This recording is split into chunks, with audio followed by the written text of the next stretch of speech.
Hello, everyone. This is Tom Fox, and I'd like to welcome you to a special bonus episode of the FCPA Compliance Report. Today, I'm cross-posting a podcast which also appears on Great Women in Compliance. It's a podcast with myself, Lisa Fine, Mary Shirley, and Amy Bernard Bond that we recorded last week at Compliance Week 2019. It records some of our reflections of the conference and some of the things that struck us as the most significant. Unfortunately, the volume on the recording is quite low, so it's going to be a bit less than normal on the audio quality. I hope you will accept my apologies for that in advance. But it's a great podcast, and I know you will enjoy it, and had a ton of fun podcasting with those three ladies. The podcast is co-sponsored by Corporate Compliance Insights, where this podcast and Great Women on Compliance appear. Check it out. CorporateComplianceInsights.com. Hello, everyone. This is Tom Fox, and welcome to a special dual cross-post podcast on the FCPA Compliance Report and Great Women in Compliance. I'm joined today by Lisa Fine, Mary Shirley, and Amy Bernard Bond to talk about some reflections on the Compliance Week 2019. This special dual podcast is also dually sponsored, as we're thrilled to have Sarah Haddon and Corporate Compliance Insights sponsor this podcast. This podcast is cross-posted both on Great Women in Compliance and the FCPA Compliance Report on Corporate Compliance Insights. So check out CCI. It's one of the great resources around, and it's only getting better. So with that, you all want to introduce yourselves as well, starting with you, Lisa. Hi, I'm Lisa Fine. I am the Director of Compliance for the Americas at Pearson Education, and I am also known here as one of the co-hosts of the Great Women in Compliance podcast. Thank you for having us today. Mary? Hi, Tom. I am Lisa's other half in the Great Women in Compliance podcast and Senior Director of Ethics and Compliance at Fresenius Medical Care, a dialysis company. And joining us as a special guest, Amy. Hi, Amy Bernard Bond. I'm an executive coaching consultant for legal risk and compliance professionals, former chief compliance and ethics officer. So our format today is we're each going to spend a few minutes highlighting one of the presentations that was meaningful to us, whether it was fanboy, fangirl, or just something that they like to talk about. And then we're going to talk about our reflections on this year's conference and just some general observations. So Lisa, you want to start off? Yep, I'm going to start off being a fangirl. My fangirl is for Preet Bharara's his speech this morning. It was a question and answer format. And I just wanted to highlight three different points that really resonated with me. First of all, we as ethics and compliance professionals often talk about doing the right thing. One of the things that he spoke about in some detail was how doing the right thing is very often the most expedient thing. So I think it just keeps in mind how it works with both what you do in a business and in general. He had some real life examples about certain terrorism cases, the Times Square bombings, and how they were handled, and it put a very different multidisciplinary perspective on the on the whole thing. The second thing that he talked about, it was talking about the line that people, what line don't you cross? And then he talked a little bit about, people who think I can almost get up to the line and avoid trouble, like somebody who might go to the bar, he said, and drink almost up to the alcohol limit, but knows not to go past it. And that can turn out to be, in my words, a little bit shady. But the problem also is the people who see that as an influence, they take that, and they may not know how to be quite so smart about it. So it's kind of like, how do you reflect and look at the line and how it's important to stay further away from crossing that line, not just for yourself, but for the best of everyone else. And the last point is I really thought he talked a lot about his career and general career advice that was really could be helpful for all of us. First of all, when he talked initially, he talked a bit about when he became the U.S. attorney, that his predecessors, he talked to his predecessor, others who had the job, to learn about the job. The second thing he talked a little about was not just learning how to be a lawyer, because he knew how to be a lawyer, but learning how to run a business. since essentially that was one of the things that he was doing as much as what he was doing as a prosecutor. He had lots of people working for him, had to make different decisions, and really looked at it that way. And then the third thing is when he was in the job, he would think about what would be important for continuity within his position, and then also what would be important to change and evolve. And I just thought the theme of continuity and change can be applicable to all of us wherever we are in our careers. You know, what is good about your program? What can you move forward? And because I'd be loath not to bring in the DOJ guidelines talking about that. That looks like what someone might think about for a periodic risk assessment or building your program. What should stay? What should evolve? So those are the three things that really hit me from Preet, my new best friend who does not know that yet. Mary. So I chose the session, the behavioural science behind corporate compliance, and I've always been fascinated by the psychology behind what motivates people to do what they do. And in recent years, we've started seeing this come up more often in compliance conferences, sometimes under the name of behavioural economics rather than behavioural science. And so this session was to do with the importance of interpreting human behaviour and the benefits that metrics can deliver. And I think we know and we use a lot of the data that we already have in front of us, most notably perhaps is your compliance action line data, to start looking into root causes behind how investigations are coming up, where they're from, and how to best adapt your compliance program to what you're learning from the statistics at hand.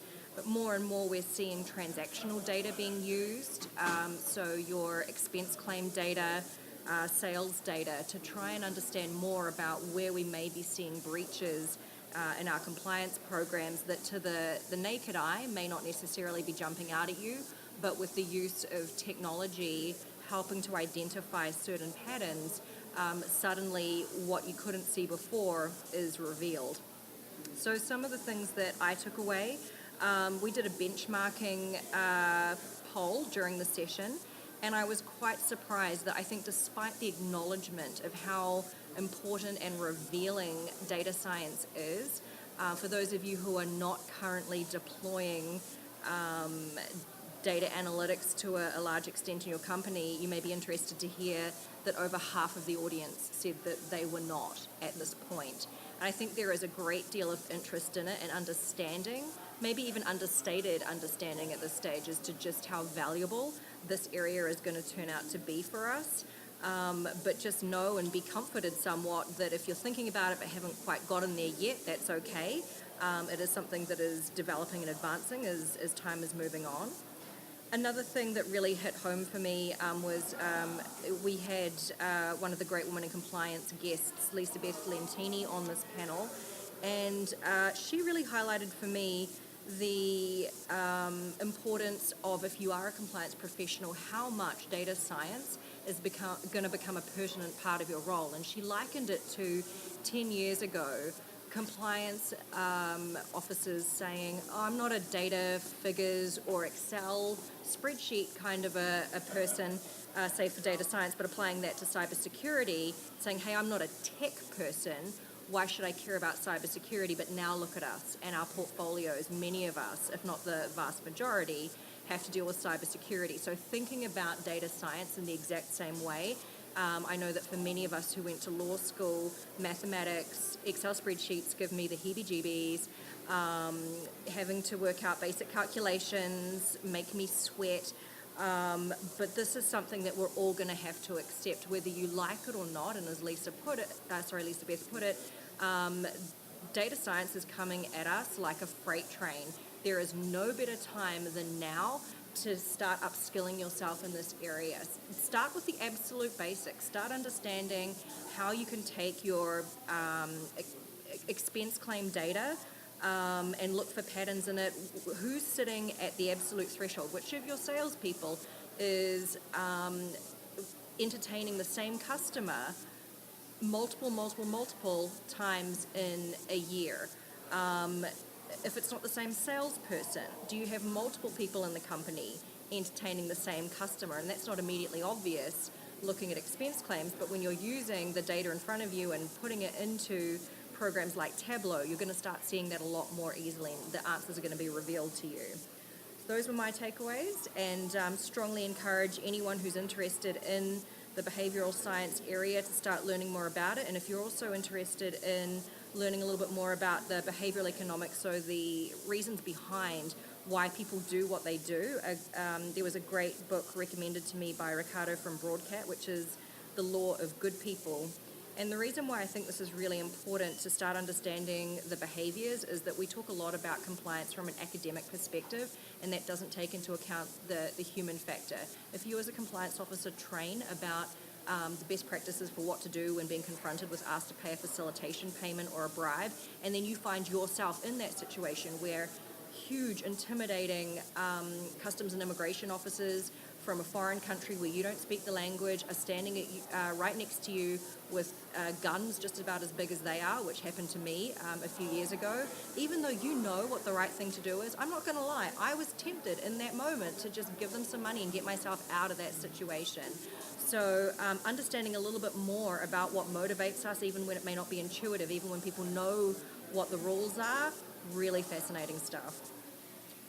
So, Amy, you actually led a session today. And although you led the session, I would say the stars of the session were the participants. And so I was wondering if you were going to talk about that session or you had something else in mind. Yeah, I'm happy to talk about it. I had a couple sessions today and then just some observations in general around how people are viewing their compliance careers. Great. I think we've seen the profession evolve over the last 20 years. And what I'm really excited about that just seems to really be peaking right now is compliance officers and risk professionals thinking of their careers 3 to 5 years out. I'm seeing people be a lot more proactive and a lot more planful and very optimistic about the skill set that they have and about this being a career. I know, Tom, when you and I started, people were wondering, is this really a separate career, or is this just a legal detour, and it's going to be a fad and go away? And I'd say that based on the conversations I'm seeing and having today, it's very much not only past that, but just people are excited about the future. So one of co-presenters was Heather Fine at Major Lindsay in Africa, and she talked about what a robust market there is right now for recruitment and for jobs and for opportunity for compliance professionals, so that was exciting. The salaries on average are well into the 200s. There's a little bit more of a bump if you're an attorney, but still very healthy, a very healthy C-suite style salary, even if you're not. So that was one trend that I liked. People moving from chief compliance officer to GC or back was very interesting. And then also people interested in board membership as a mature point, which I also love as a career progression. And you and I have been advocating strongly for more legal risk and compliance professionals on corporate boards. So that's a trend that I think will continue. Thirdly, I saw people really wanting to know, how can I risk-proof my career? I'm a technical specialist. I know what I need to know about whether it's FCPA or data science or IT, but what do I need to do next to get to the C-suite level and maybe even be a CAO or a COO? And so some of the takeaways there that the audience and we talked about were the importance of how leaders really succeed or fail based on two things. And one is how well they know themselves, and the second is how well they get along with others. And that's really goes for any profession. And so the audience was wonderful about sharing how they got that information, whether it was a 360 or candid feed-forward sessions. Kim Yapchai shared that what she often does is take someone out for coffee who's a key stakeholder and say, hey, can you just tell me 3 things? What can I start, stop, and keep doing that will make me more effective in my role? And that she does that regularly. And that's been really helpful to make sure she doesn't have any blind spots. Because we may think we're doing great, but you don't really know until someone tells you, and that can really help you continue to develop. And those things are great for board skills or for any executive role. So those were some of the fun things. So I wanted to talk about Wei Chen's keynote. First of all, if you ever have the chance to go see Wei Chen, don't walk, run. She is an incredibly dynamic speaker, and she is light years beyond most every compliance practitioner I know, including myself. She is just her thoughts, where she is in terms of compliance programs, data, psychology, really everything except law, which is where compliance needs to go. She is light years ahead. So It was a fascinating presentation. But one of the things that intrigued me, she said, before to know where we're going, we need to know where we've been. And she put together a 5-decade review of basically business ethics that I thought was great. So she started in the 70s with framework building, and here she picked the Environmental Protection Act, OSHA, Clean Water Act, and various environmental laws which set frameworks in place, not anti-bribery, anti-corruption compliance, nevertheless put frameworks in place. The decades of the 80s were the beginnings of corporate self-governance. In the 90s, there were incentives added for compliance programs, largely in the U.S. sentencing guidelines enacted in 1992, and then the Caremark decision from the Delaware Supreme Court in 1996. In the decade 4, the decade of the aughts, we started off the decade literally with a bang because of Enron and WorldCom. That, of course, led to Sarbanes-Oxley, and we had 9/11, and we had an explosion of FCPA enforcement actions. Many speculate largely because of security and terrorism. Nevertheless, the explosion did happen. And then, of course, this decade, the 5th decade, she characterized as a decade of internationalization. In 2010, we had the UK Bribery Act come into effect. We have had Sapondu in France. We've had the Clean Companies Act in Brazil, and other anti-corruption initiatives, to which I would add the internationalization of not laws, but also enforcement efforts. So we had the Department of Justice and the Securities and Exchange Commission develop very strong relationships with prosecutors in other countries, and that's led to cross-jurisdictional and cross-border enforcement actions, such as we had with Rolls-Royce, Petrobras, and several other very major cases. Then she moved to the current challenges she saw around compliance, and she was very clear that the days of a rules-based paper program are long gone. What companies or what the government, she believes, is looking at now, and of course she was the first and only compliance counsel, resource to the Department of Justice, are effective compliance programs and principles-based compliance programs.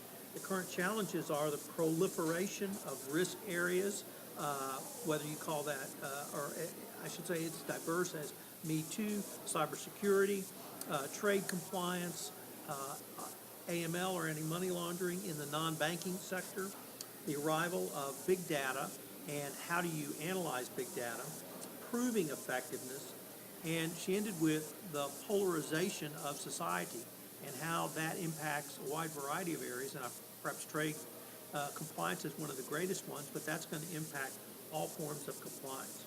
So she said the 3 themes of where we're going are the integration of data and risk, the measurement of outcomes, and then she ended with a question of what is doing ethics as we move from being compliant to doing ethics.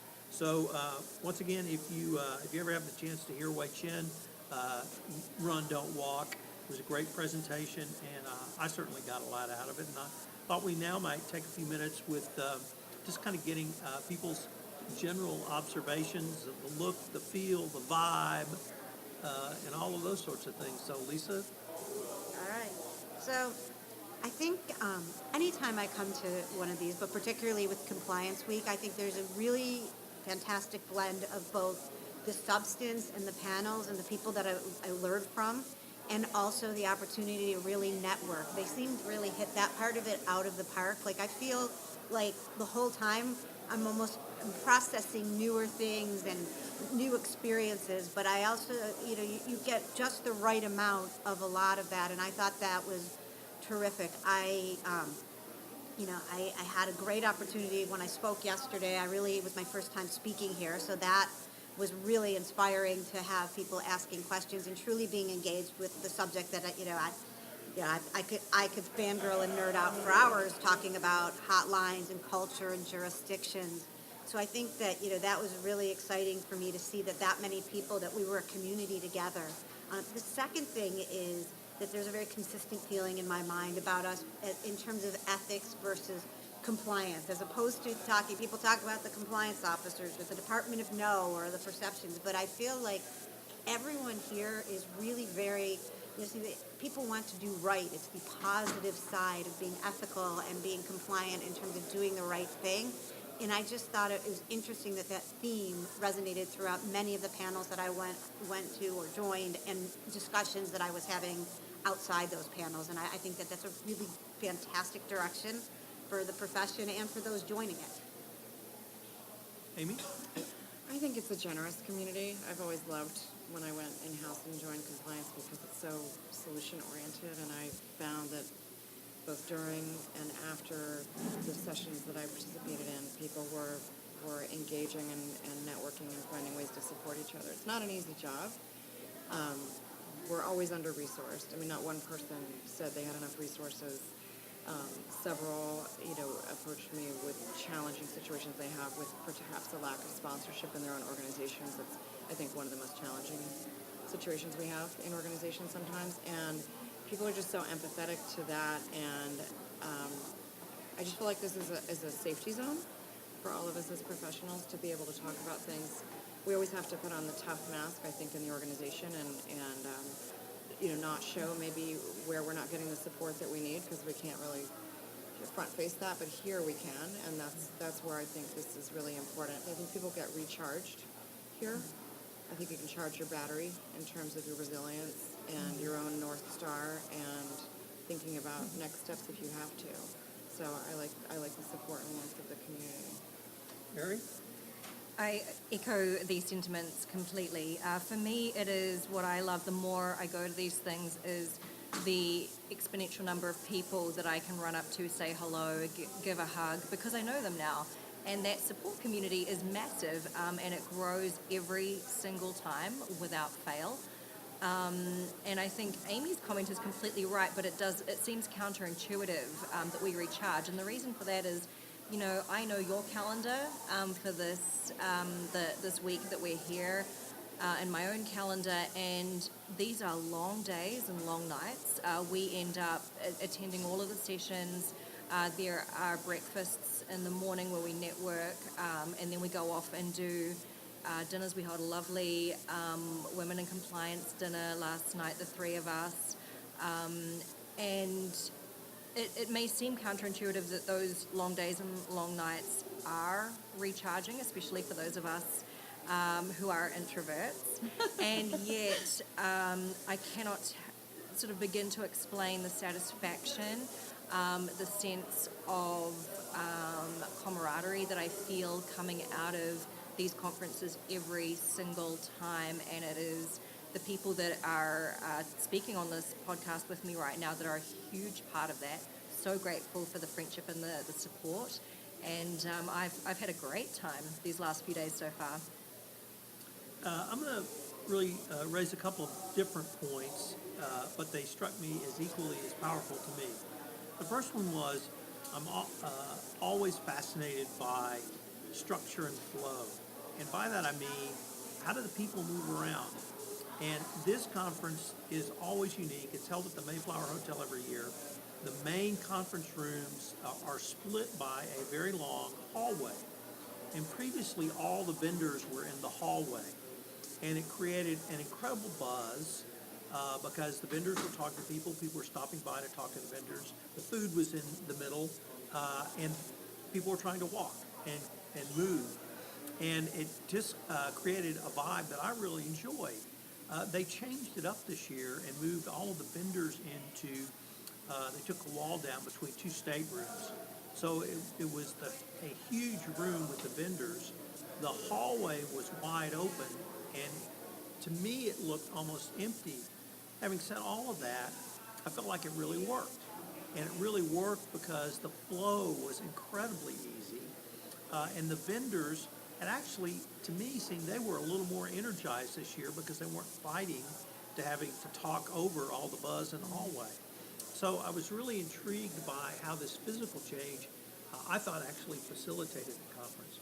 A second observation was, this was the first conference I've been to, first Compliance Week conference I've been to, where I felt like literally the entire conference was forward-looking. And what I mean by that, it was not, here's how you do this, here's how you write a policy. I did a workshop on Sunday on internal investigations along with Jonathan Marks, who did root cause analysis. Very technical, very nuts and bolts. And I feel like that was years ago now. The presentations I heard were all not where we've been, but where we're going. And it made me feel like I got to start over. And I got to start over to learn a whole new set of skills. I've got to start over to learn a whole new way of thinking. And I've got to start over to learn very different ways of doing things. Obviously, I have a basis in that, but it really struck me that this was the most forward-looking conference, certainly for Compliance Week, and it shows or portends, a la Karnak the Great, where we're going to be in compliance in the 2020s. Amy, I wanted to ask you, because I sat in on your conversation today where you followed up on the compliance officer, and I intentionally just listened today because I wanted to hear what the questions were. And I was really intrigued by, there were several non-lawyer compliance officers in there. Yeah, and they were worried, or at least raised questions, about what their professional future was as non-lawyers. And what did you think of that? I think it's an age-old. I don't think it's a new issue. I don't think it's a new issue, and I don't think it's an issue as long as you don't want to be a general counsel. I mean, we know that you can't be a general counsel and not have a JD. So we had some auditors. That was interesting. And then, usually I find some PMPs or some people who've been brought in because of their Excel. I'm looking at Mary here because I hate Excel. One of my first functional hires was someone who could make Excel sit up and bark like a dog because I can't stand it either, and I needed it for my AML and my FCPA and all the data diving that we need to do. Gosh, Tom, there are more grad degrees and certs now that you can get in compliance that don't require a JD that didn't exist like 10 years ago, so that's kind of exciting. You can get a master's in compliance now in some places. So there's other options for non-lawyers, certification programs. There's always been the SCCE one. ECI has one as well. I think there's always going to be that perception, but we all know that it's about positioning in the company. It's about respect. If someone goes out and gets the skills they need, they don't necessarily need the JD. They might need the executive presence. Sometimes lawyers, because we get whacked upside the head in law school, we tend to be forced into having executive presence, especially if you've done law in motion or you've had to, present in a courtroom. That doesn't mean it can't be learned. In fact, in most of my sessions, I told people exactly how it can be learned. So what were your thoughts about where that gap or that perception might be? I just thought it was intriguing to indicating that we're going to bring in more non-lawyers, and that having them there participate, having them here, having them participate, having us ask those questions really made me think that we're going to move more towards a business process. I think we are, and to Mary's point as well, because of the data and just the diversity of skill sets that are going to be needed. Program management, project management. I think we're going to see more PMPs. I think we're going to see more people who know how to manipulate data, which is going to be IT. I had a gentleman in my session, you may have heard him talk, who felt too buried in IT. But I said, no, your day is coming. Yes, learn the other skill sets too. Don't allow yourself to be pigeonholed, but you have a leverage point in knowing the IT because you can translate. We need translators because we all know really deep controls of any scale in an organization are always necessarily going to require IT at this point, and AI, which is coming. I was just at the Stanford D School last week, and we were talking about AI and virtual reality and thinking about the applications to that, and compliance are really fascinating in terms of scenario planning and predicting future forward. So Mary and Lisa, the co-hosts of Great Women in Compliance, it seemed to me that at this Compliance Week we had more focus around a conversation you two lead, which is Women in Compliance. The three of you participated in the Women in Compliance dinner. Compliance Week had a Women in Compliance lunch. So I really wanted to get your thoughts, and Mary, you participated in a conference in London, Women in Compliance. So I was wanted to get your thoughts to see if you feel like there's a greater recognition of some of the concepts and topics you've been trying to bring to the fore through your podcast.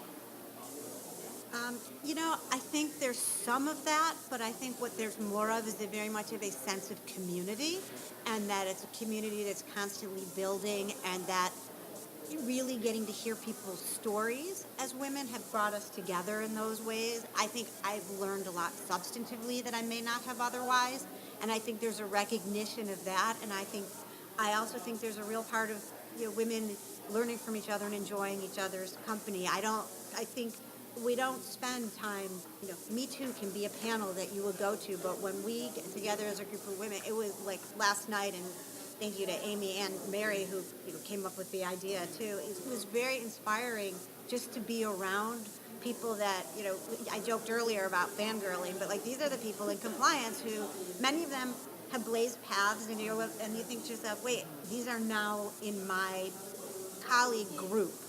And without the podcast, I don't think we would have been able to be there. And that's where I come out on it. Mary? Absolutely, and I think to echo Lisa's thoughts about feeling inspired, one of the reasons it has been said that women haven't necessarily always been able to advance, especially those from disadvantaged backgrounds, is the lack of female role models who have been around, or mentors, that have been able to help them get through challenges that those senior women have already experienced. And so this sense of community that Lisa was referring to is huge, not just for the sense of well-being that we feel in terms of having this support network, but more substantively in terms of being able to move beyond. If you have a problem or an issue that you didn't necessarily have someone around to talk about it with, well, here is this fantastic group. And I think one thing that really stands out for me is that I am very cognizant of the fact that many of the women, Lisa and Amy are great examples, and you, Tom, in the industry, who are well more experienced than I am, both in life and in the legal and compliance arenas. Excuse me. So for me to have the opportunity to be around such strong subject matter expertise, and I don't want to be flip about this, but genuinely wise people, I feel so lucky to be a part of the community and have you guys not treat me as anything less, because I have that lesser package of experience than you do. So thank you for including me. Some of us may agree to disagree on that, but that will be a separate podcast. So we're coming up there to our time, but what we're going to end with is a lightning round.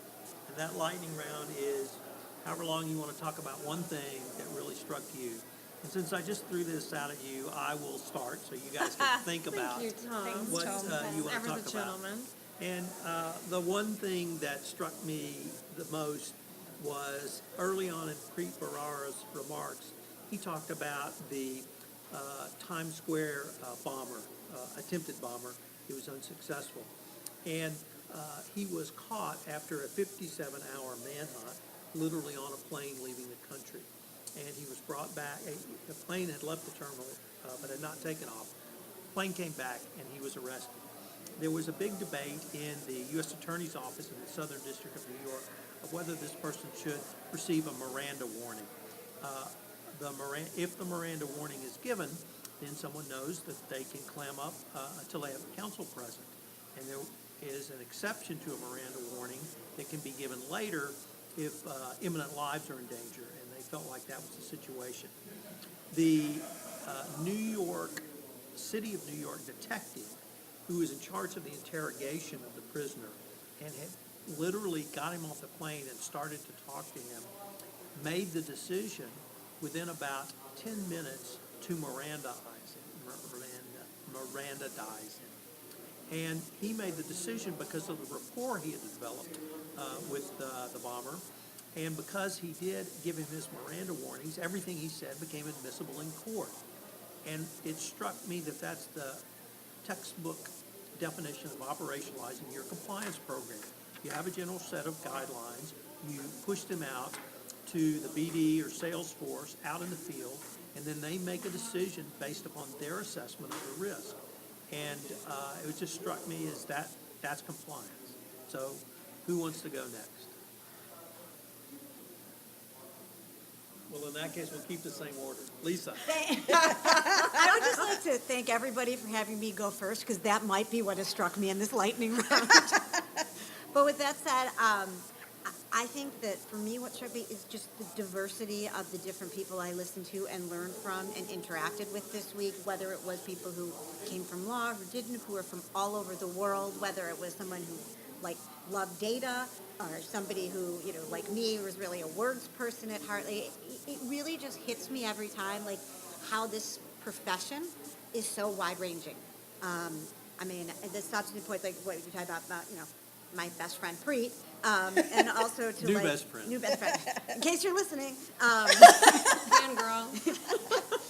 And this is, and I think that this also shows it, the camaraderie that you have in this community, and I just learned so much. And the people that, I kind of repeat that point over and over again, but that's where I feel in my compliance development. And I just think that that's, just been amazing this week. It was very striking to me. Amy? I'm going to cite the vulnerability. I was really impressed with Preet actually being quite vulnerable about mistakes he's made and his efforts to stay aware of his own blind spots.